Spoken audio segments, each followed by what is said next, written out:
Announcing the commencement of the first purge.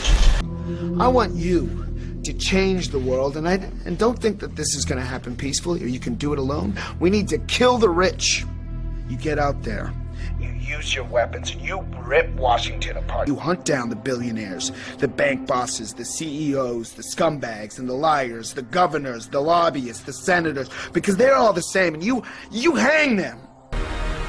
Just remember all the good the purge does. How has the country moved so far from the intentions of its founding fathers? How has the American dream become so distorted? Over the last 30 or 40 years, capitalism has taken this extreme form. And a lot of it goes back to the economist Milton Friedman from the Chicago School and Ronald Reagan and Margaret Thatcher and others buying into these policies that really encourage people to take on huge amounts of debt, encourage privatization, smaller government supposedly, although bigger military, so actually the government spending goes up. Deregulation, getting rid of rules that govern the people who run our institutions, especially our corporations. It's as though we suddenly are supposed to believe that the human beings who sit at the top of corporations don't need to be regulated. They're some sort of gods. Milton Friedman, his protégés the Chicago Boys, and the neoclassical ideology beat the classical approach to economics and became the framework for what we today call capitalism.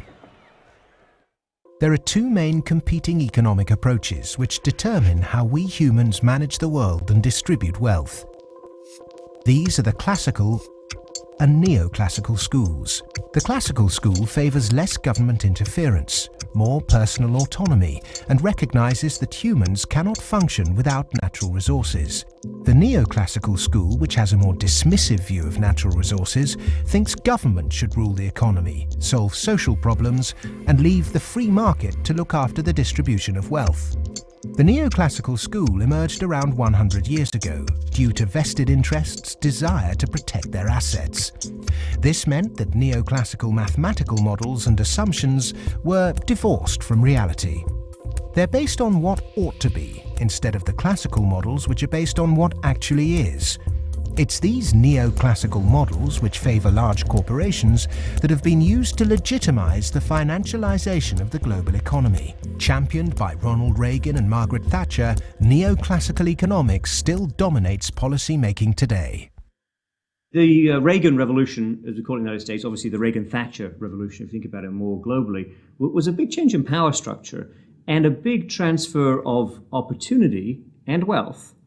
Now, it's not that the poor gave it to the rich. It was a transfer within the well-to-do, so that the financial sector in particular, in the United States, for example, but also in the UK and some other places, became vastly more profitable, and wages in that sector went up a lot. I mean, we focus on bonuses, but it's also base salaries went up a lot, overall compensation. So there's a transfer from the non-financial part of the economy to the financial part of the economy that actually is unprecedented as far as we can see in any of the available data to us. And I'm talking about all of recorded human history.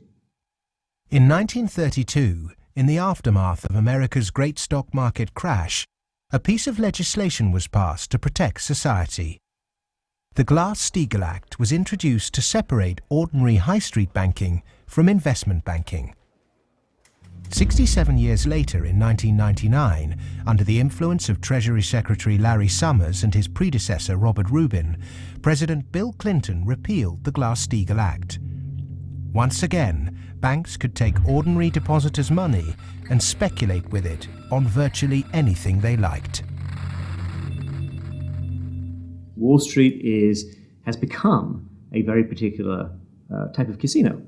And it's unfortunately not the kind of casino they have in Las Vegas, which is, perfectly legitimate form of entertainment.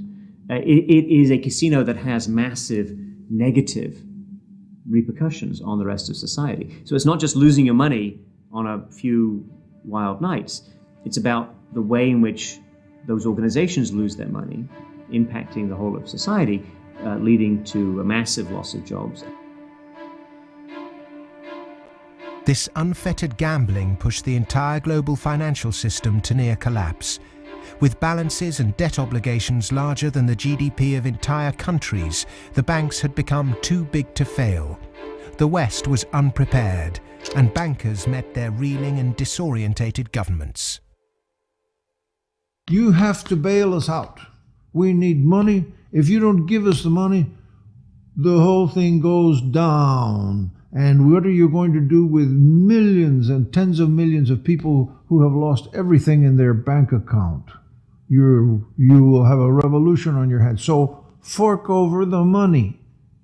Borrow the money, create it out of nothing, and give it back to us, and so that we can face our problems and not go under, or otherwise.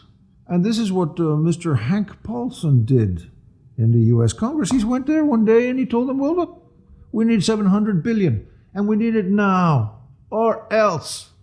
Is this system we call capitalism really